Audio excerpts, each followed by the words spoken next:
Assalamualaikum warahmatullahi wabarakatuh. Perkenalkan, nama saya Ella Melawati dari kelas karyawan angkatan 13. Di sini saya akan mempresentasikan tentang utang negara, yaitu untuk memenuhi tugas mata kuliah administrasi keuangan. Langsung saja pada pembahasan yang pertama, yaitu pengertian utang negara.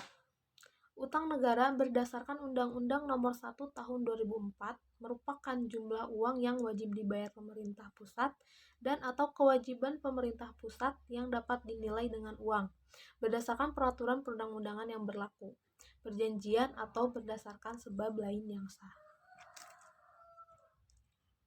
Kemudian, perlunya berhutang.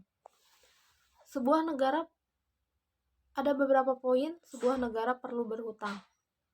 Yang pertama, untuk menjaga momentum dan menghindari opportunity loss. Adanya kebutuhan belanja yang tidak bisa ditunda, misalkan penyediaan fasilitas kesehatan dan ketahanan pangan. Penundaan pembiayaan justru akan mengakibatkan biaya atau kerugian yang lebih besar di masa mendatang. Kesempatan pembiayaan pembangunan saat ini dioptimalkan untuk menutup gap penyediaan infrastruktur dan meningkatkan indeks pembangunan manusia atau IPM Indonesia yang masih relatif tertinggal dibanding negara lain. Peningkatan IPM dapat dipenuhi antara lain untuk melalui peningkatan sektor pendidikan, kesehatan, dan perlindungan sosial. Kemudian yang kedua, sebuah negara perlunya berhutang yaitu untuk memberikan legacy atau warisan aset yang baik untuk generasi selanjutnya. Legacy yang baik muncul ketika utang digunakan untuk membiayai hal-hal yang produktif dan memberikan manfaat bagi generasi mendatang. Misalnya, belanja infrastruktur dan pendidikan.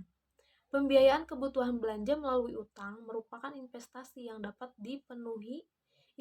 memenuhi keadilan antar generasi karena mewariskan aset bagi generasi mendatang. Kemudian yang ketiga yaitu untuk menjaga dan mempercepat pertumbuhan ekonomi. Dengan kebijakan berhutang, ekonomi Indonesia mampu tumbuh pada level saat ini.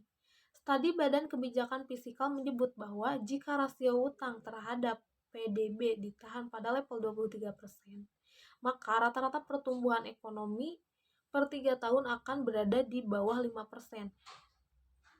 Mempertahankan rasio utang terhadap PDB pada level 23% berarti menghilangkan kesempatan penciptaan lapangan kerja 150 sampai 200 ribu orang dalam kurun waktu 3 tahun.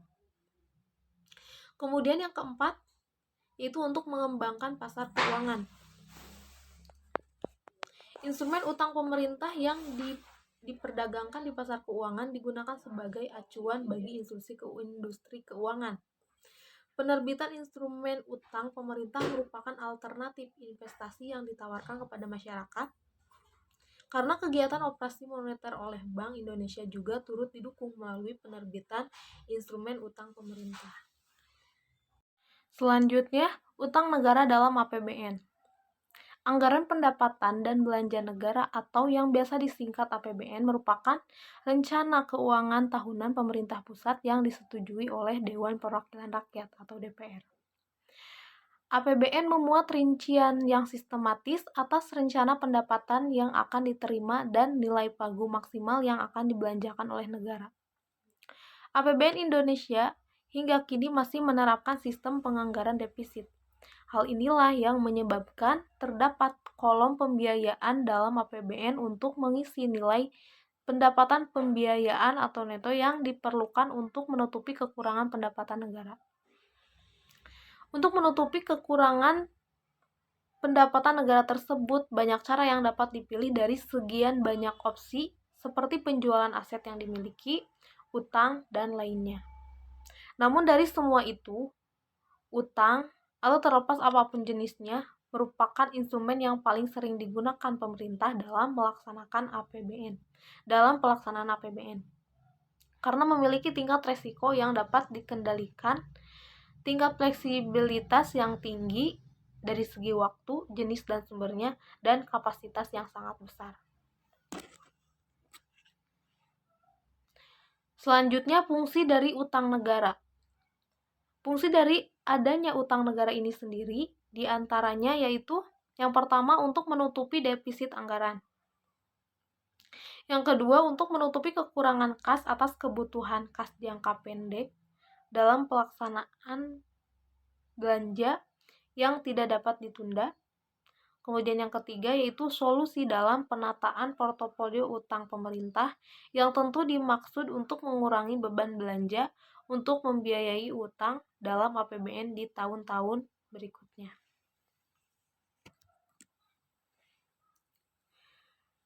Selanjutnya, jenis-jenis utang negara. Yang pertama ada pinjaman. Dari pinjaman ini sendiri ada dua jenis pinjaman, yaitu yang pertama pinjaman luar negeri, yaitu dapat berasal dari World Bank, Asian Development Bank, Islamic Development Bank, dan kreditor bilateral, yaitu Jepang, Jerman, Prancis, dan lain-lain. Serta kredit ekspor, pinjaman luar, serta kredit ekspor. Pinjaman luar negeri ini sendiri terbagi menjadi dua jenis, yaitu yang pertama pinjaman program. Untuk budget support dan pencairannya dikaitkan dengan pemenuhan polisi metrik di bidang kegiatan untuk mencapai MDGs atau pengentasan kemiskinan, pendidikan, pemberantasan korupsi, pemberdayaan masyarakat, polisi terkait dan slimet dan infrastruktur,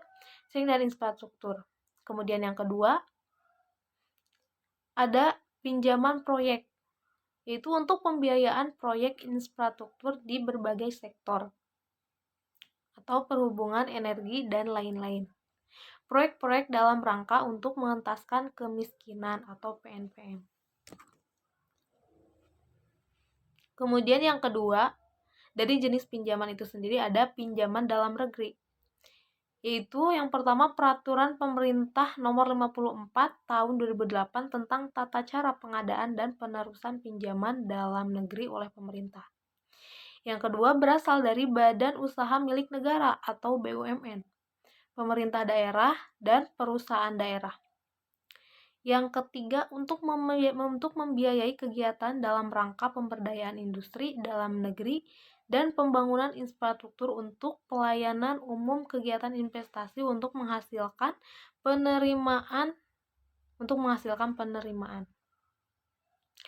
Kemudian yang ketiga dari jenis utang itu sendiri yaitu ada surat berharga negara atau SBN, yaitu dalam rupiah dan valuta asing, tradable dan non-tradable, fixed and variable. Kemudian yang keempat, ada surat berharga syariah negara atau SBSN, suku negara dalam rupiah dan valuta asing dengan berbagai struktur, misalnya ijarah, masyarakat, dan istisnas.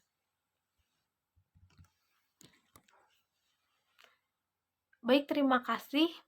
Mungkin sekian yang dapat saya sampaikan. Mohon maaf bila masih banyak kesalahan.